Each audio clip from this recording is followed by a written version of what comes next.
All right, all right. Good morning, everybody. Welcome to Sales Chatter, the logistics podcast where we try to help 10,000 reps hit a million GP. I'm your co-host, Ryan Mohammed, the logistics monk. With me is my good friend, Dan Deigan. Good morning, brother. How you doing? I'm good, brother. I'm good. I noticed that now all of a sudden, as soon as you hit live, your dogs start going at it. Well, we were here off air for a second, and literally 3 minutes before we came on, all of a sudden chainsaw started up in my area. So you gotta love the live, eh? Gotta love the live, man.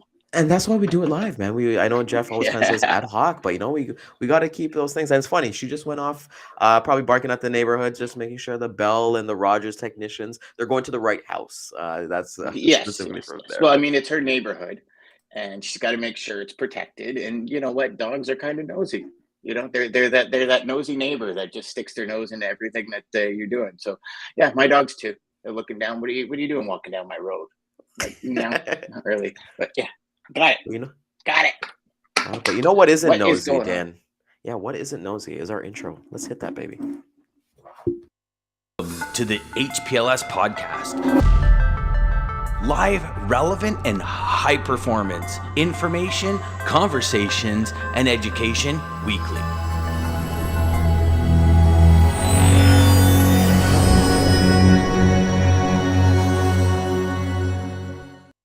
There we go. So, Dan, you're back yesterday. We were back with the mad scientist, Dean. How do you feel getting back into the groove of it, adding this into like your daily routine again?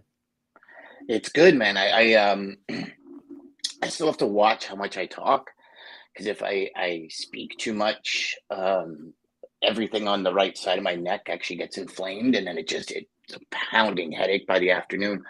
But it's good, man. It's good. It's I mean, my voice still isn't anywhere near where that intro is, but because I every time I hear that intro, I'm like, oh man, I can't wait to speak like that The again. good But old days, when you reminisce on, hey, I remember. I see. I do the difference of that, Dan, and maybe anybody in the audience. I look in the mirror and I'd be like, "Damn, I remember when I was like a buck 50." The good old. So like you're thinking Ryan, about the voice. It's the little trust me, things.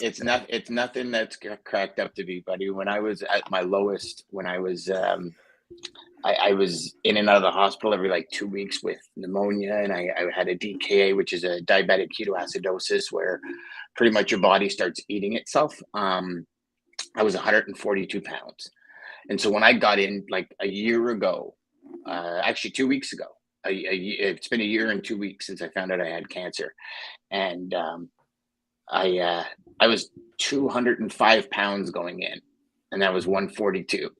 Buck 50 ain't all it's cracked up to be, brother. I'll tell you that right Yeah, now. it's yeah, maybe we get the ad. Maybe I actually saw somebody like on TikTok the other day, like somebody actually tattooed abs on them, and everybody was like roasting them in the comments that this is the worst tattoo you can get. So everyone's so vain right now. But we're back and we want to give the value. That's why we said at the beginning, we're here to give 10,000 reps, give them that information that we don't gatekeep Yeah. to help them try to hit a million GP. So I know we will kind of freestyle. We didn't have a topic in mind, but I kind of want to bring something up to you that I think is extremely Go for it. important and a life lesson. Hmm. And I think you and I are going to bring some pretty cool topics for everybody here. Last night, I was invited to go to the Blue Jays game to a first box suite by an old friend, an old coworker that I Yes. haven't seen in 6 or 7 years. And it's not to talk about that, but the conversation I wanted to have with you, Dan, is the ability of being social again after the pandemic, before the pandemic. I feel like we've lost that having conversations, especially with strangers. And I know I know myself, I work from home. A lot of sales agents work from home. They're talking to people on the phone, they're doing email, but nothing replaces breaking bread or having a conversation with somebody. I want you to give a perspective from when you're going through your journey, and then as well as a sales professional, whether it's past or previous, in terms of. I hate the words introvert and extrovert, Dan. I just feel like we don't need labels for those kind of things. Be like, Hmm. yeah, I'm Hmm. introverted, it's like, who cares? Like, just be yourself. So when you think of like being social again, what comes to mind? Let's roll with that, brother. So I actually think a lot of this started well before the pandemic. Um, if you think about it, if you went to, I mean, anywhere really, doctor's office, and probably a bad example is doctor's office or a dentist's or something. Like everybody's got their head in their phone, Yeah. right? Whereas before phones, I don't like I remember vividly before phones, you would walk in, you'd say hello to somebody, you'd strike up conversation, whether you're on a plane. You'd strike up a conversation. Now you're on a plane and everybody's kind of just like this, or they've got their laptop open, or it's like this. And um, then when the pandemic hit, I think it accelerated things in that respect by, I'm going to say years, not months, years, because now we are isolated. So some people, their only form of entertainment was this, right? Like there's still people out there that don't have TVs.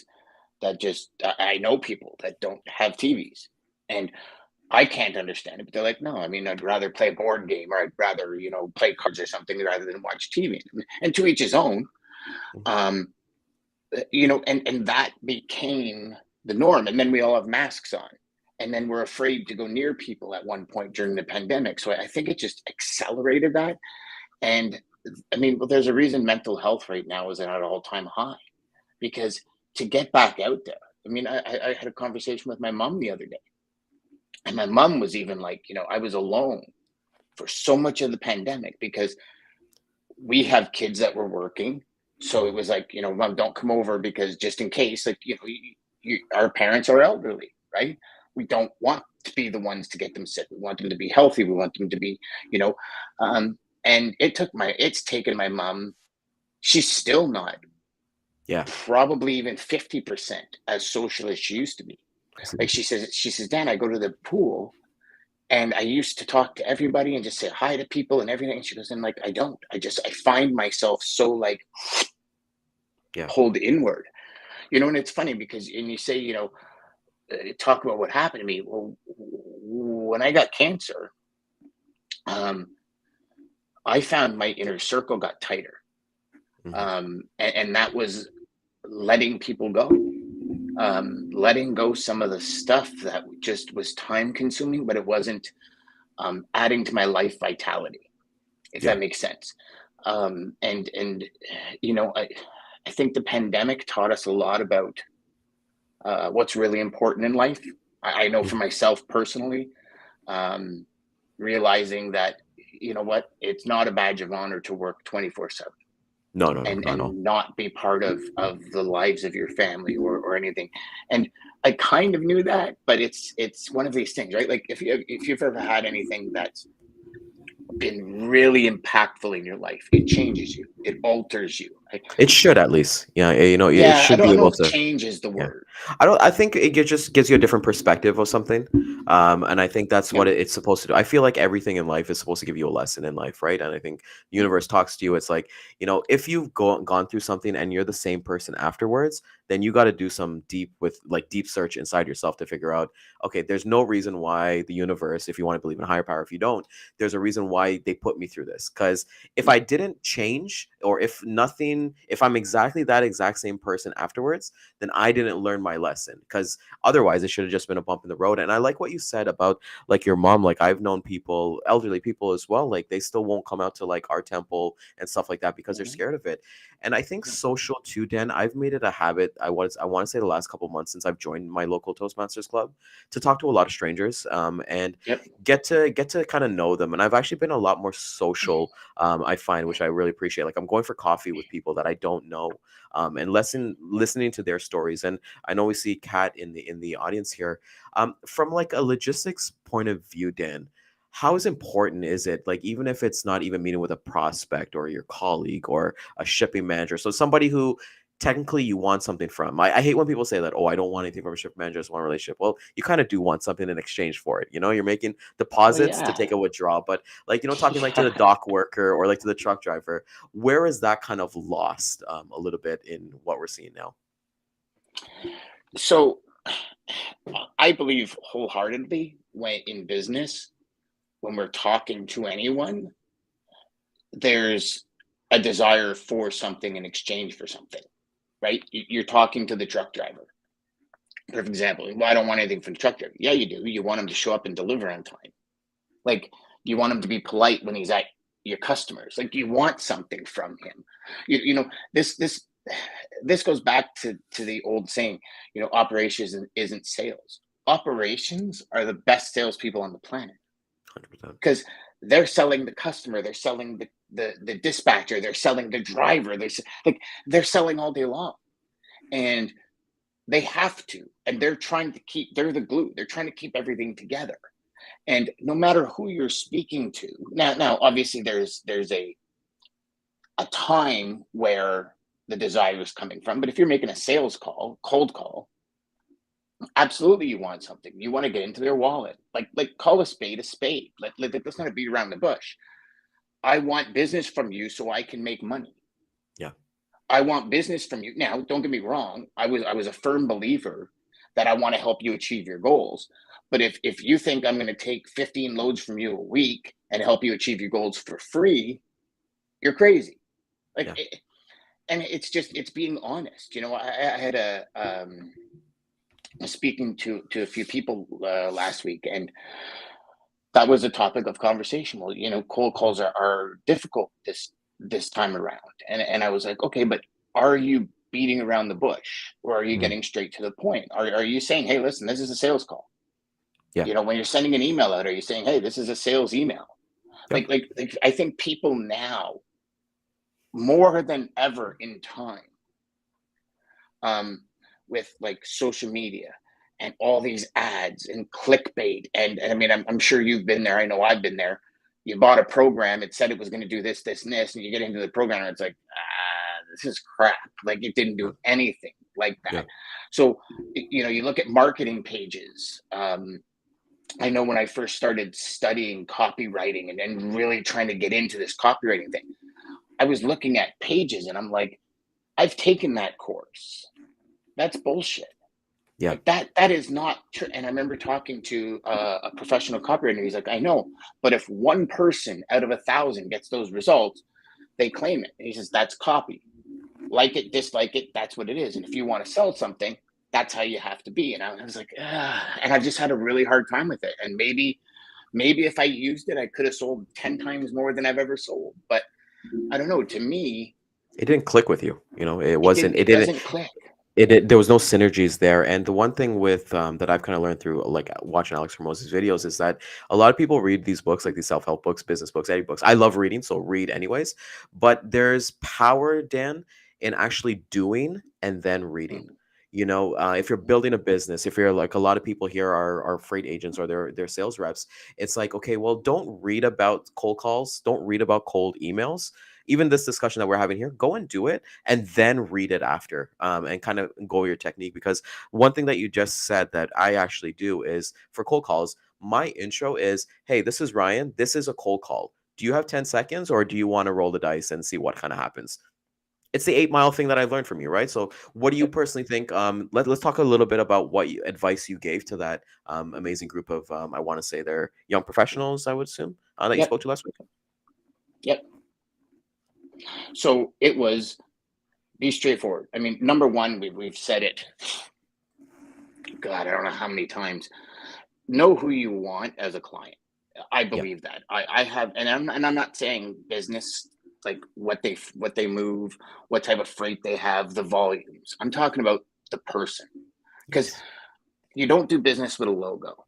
You do business with people, and the people will make or break whether you love to wake up every morning and go to what some people call your job, your work. I wake up every morning and I go do what I love to do. And that will be the difference, is dealing with people that you love to work with. It's like if you've ever had that friend that you're like, oh, like I could take them in small bites or small pieces. And I think we've all had that, whether it be a relative or a friend, where it's like I could take them in really small chunks.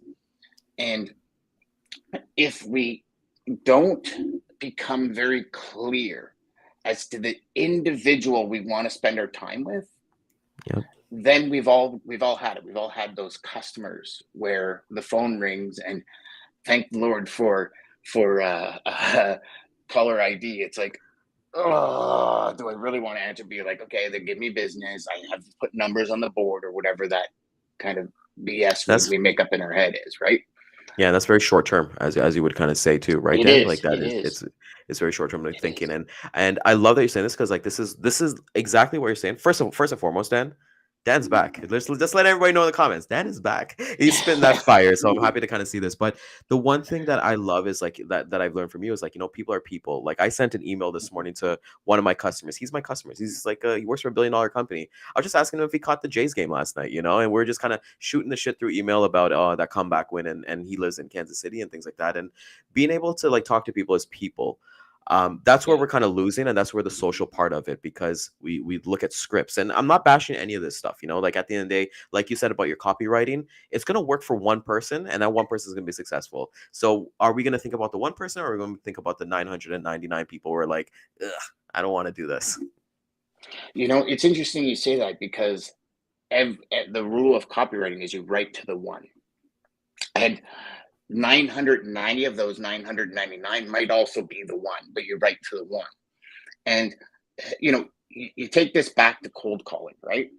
Mhm. I love the fact that you say, hey, it's Ryan. This is a cold call. Now, here's, I think, where a lot of salespeople um, fall off, if you will. A lot of salespeople try and don't test. And what I mean by that is every call they'll try a new intro, or every call they'll try Yeah. something different. And my suggestion to you is pick one and run with it for a couple of weeks. Yeah. Yeah. And see what it's like, because there'll be one day, and you know it as well as I do, you make 30 cold calls in a day. One day you're going to get 30 voicemails, and the next day you might get 5, and then one day all of a sudden you're going to get like 15 or 20 actual people that answer the phone, and it's like, holy cow. And you're thinking like, man, I better go and buy a lottery ticket today, because like I'm going to find 4 4-leaf clovers on the way home, and I'm and all these things. It's everything does this. Everything, right? You send cold emails to connect with people. There's going to be a week where you're not going to get a single reply, and then one week you're going to get like 65 replies. And the question then becomes is, are you a salesperson or are you a human? And that's what I believe we really have to look at. And like you just said, I'm talking to them like we're humans. Now, you're talking to them because there's I hate to use the word ulterior motive, but there's a destination you want to get to with this guy. Yeah. But you understand that your client profile is somebody that can be a friend, somebody that loves dogs, somebody that loves sports, somebody that like you know the person you want to work with, that you get along the best with. Yeah. And so you're going to have the natural conversations. And that's why if you look at my baseball diamond theory, like you're on third base with this guy fulfilling his why. As Yeah. soon as that why is fulfilled, the next natural step is home base. You got a customer. And that's the thing, Ryan, is you're the long-term guy, right? You're the one that's in it for the long run. Like when you connect with somebody, you're going to have those conversations that last a lifetime. When you have, what they say is commission breath. I love that term, but it's true. When you have commission breath, you tend to jump steps because Yeah. you're looking for that money. You want the cash. You Want want the low hanging fruit, you want to put those numbers. And you know what? Here's what I yeah. talked with Jeff on this about too, Dan, is like, you can do both and be successful, at the end of the day. Like it is, so like another topic that you and I will talk about is niches. I'm against niches. Like I just feel like my time that I was the most successful was when I was kind of going after anything and everything, but at the end of the day, I was learning as I was kind of going, and that's the best thing, that you get that paid training to kind of do that. So I love that you kind of bring up these points, because it's so true. You want to think long term, but then you look, it's hard for you and I to sit here and be like, yeah, go long term, when we have like our audience who are like, I just got started in the worst time of like logistics. I'm getting beat up every single day. How can you tell me long term? So what would your advice would be to somebody who's like, let's say maybe 3 to 6 months in the game, they're doing the consistency, they're putting in the work, but it's hard for them to think long term, because they probably got a manager down their neck. They probably got a PIP coming up. They might be there might be a freight agent, so they're 100% commission.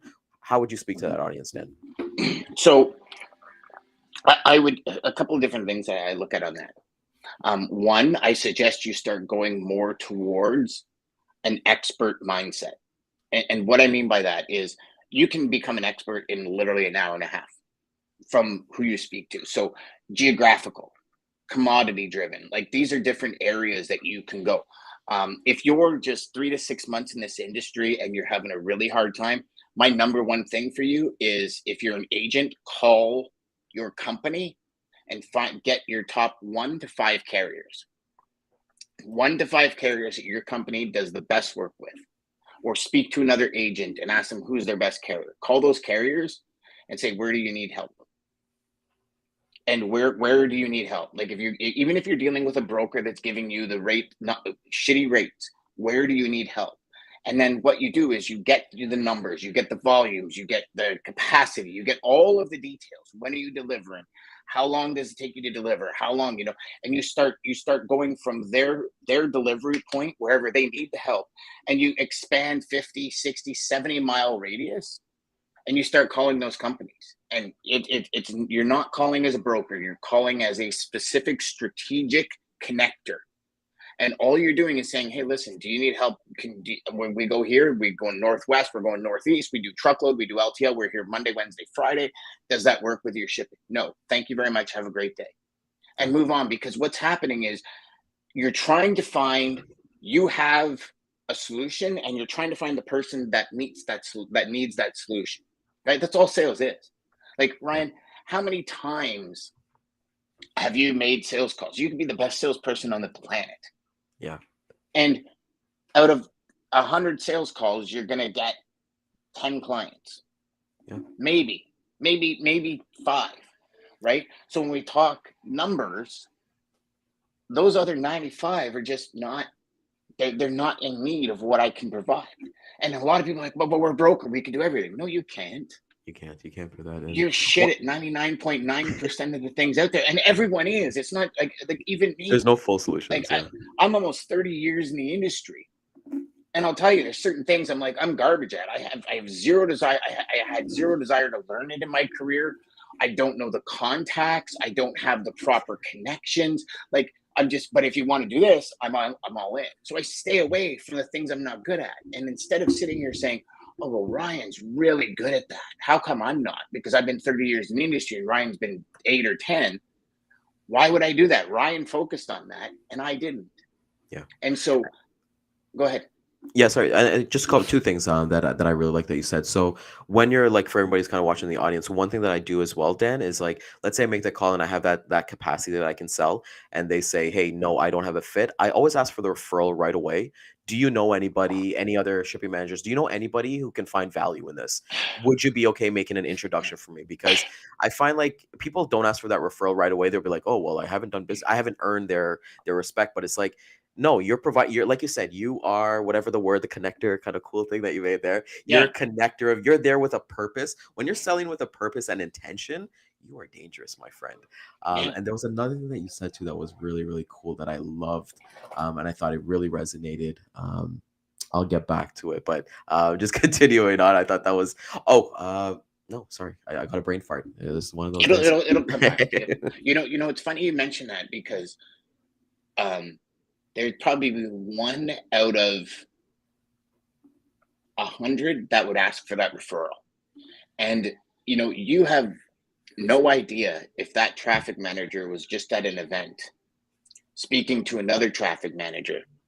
And that guy said, hey, if you ever hear of anybody in this area, just let me know. Like, you don't know. And you know what, Ryan, out of I don't know, you tell me, out of 100 times that you ask that question, yep, how many yeses do you get? So I would say maybe I'm probably like a 40-50%. I would say for every 2 calls, one of them will be able to. Pretty good. Yeah. And well, I think it's like how you kind of go into it too, right? It's just that that kind of like mindset. I kind of want to bring up Kat as well, because like Kat's somebody that we kind of work with as well. Is that, like these people are receiving 20 calls a day, even making it even harder. Then you have people going in cheap. Well, and that's the thing, right? I think I'd love to get your opinion. I'll give my opinion on that as well. It's just that control the controllables. So when I'm reading this, right, like, the shipping manager getting 20 calls a day, that's not in my control. Ryan Muhammad's control. Making it harder when you have people going in cheap, still not in my control. So it's like, for me, when those variables are out there, I think about how can I control it? How can I be the best version of myself and become a value? And it's okay to say no. Let me just close this window, brother. Sorry. We got the chainsaw. You got the chainsaw massacre going on in Aaron. But just elaborating on that point, I think for me, As weird as it Go sounds, ahead, keep Kat and going. Anthony, everybody's kind of thinking you have a light to shine in this world, regardless of whatever it is, whether it be sales, logistics, your personal life, your professional life, whatever. You're doing a disservice to yourself and anybody else if you're not shining your light and sharing what you could do to help somebody, right? And you're not going to figure out how you can help somebody in that first call, that even getting set up or even moving a couple calls. It takes time to figure out what your light is and then kind of figure that out. But Dan, I'd love to get your thoughts on Kat's comments. So yes, like call a spade a spade. These people are receiving 20 plus, probably 20 more calls a day than they've ever received. They've been receiving 20 more calls a day for probably the last 2.5 years. Right? We've had tons of traffic managers on this show who tell you, like, my call volume, like if I were to answer every single call that came in, I would never get any work done. Yeah. But here's the thing, Kat, that's ammo. And if I were you, I mean, I've done it a million times. Hey, Ryan, it's Dan. Listen, I hope I'm not the 20th call. And if I am, I hope the first 19 didn't piss you off. Here's the reality. I need 3 seconds of your time. I got one question for you. If it's a yes, we're golden. If it's a no, I'll gladly back away and never call you again. And use that. You know, I saw an ad the other day on social, and I normally scroll through, and the guy's hand came up and he said, stop. And like the hand goes right into the camera. And he goes, this is an ad. And I stopped because I'm like, finally, somebody that's not trying to make it sound like it's a post or trying to trick me into watching something. Yeah. It's like, this is an ad. So say that. Hey, you know what? Like, people get 20 plus 30 calls a day. Like, think about it. Half hour of lost productivity a day is 2.5 weeks at the end of the year. Yep. So you think about it for 1 second about a traffic manager that's A, trying to get a job done, B, that's probably got 2 or 3 jobs on his head, because as we know, mainly the main dudes in these warehouses and stuff like that, if somebody leaves, it gets put on their back. And so they're doing 2 or 3 jobs. They don't have a raise in pay. They maybe hate their job. Sometimes they think brokers are a necessary evil, or trucking in general is a necessary evil because their costs have skyrocketed because of COVID. I mean, there's all these things going on in somebody's mind, and we have no idea where they're at. Their kid could have just got caught for selling drugs at school the day before. Like, we don't know. We have no idea. But if you start it with, hey, like, I'm really not here. Like you said, Ryan, I need 3 seconds of your time. Yep. And if we get along, great, we're golden. If we don't, like, I work with people. Like, be honest. I work with people. I have a specific type of person I work with. I got one question to find out if we match. And, you know, some people might be like, well, Dan, that has nothing to do with logistics. It doesn't. Yeah. But neither do any of your customers. Like, your customers use you because of you. Yep. That's why if you move from company to company, they follow you. Like, I can honestly say, Dan, like my customers that I work with now, they're from like 2 companies ago, you know, from there. I want to ask you this because I feel like we can we can peel the curtain a little bit for here. So you mentioned that, hey, what is your one question that you ask for like you mentioned, yes or no? Let's peel that curtain and let's give some free knowledge to everybody What's out your here. primary and secondary reason for adding or switching a service provider? Let's hear that one more time. That's the question I asked for the last 8 years. What's your primary and secondary reason for adding and switching a service provider? And I asked that question because my number one thing that I look for is, does the prospect think their logistics company is a resource? Because I personally do not want to work with anybody that thinks I'm a necessary evil. Because when shit hits the fan, I'm evil. When it works for them, I'm good. But when the customer understands that I am a resource to get their product to market and to help them achieve the sales, to help them achieve their goals, because and now more than ever, now every company knows that.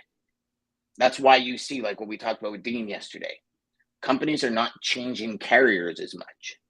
So what does that mean? And here's the thing. I think it's the golden era for brokers right now. If you got all your ducks in a row. And why do I say that?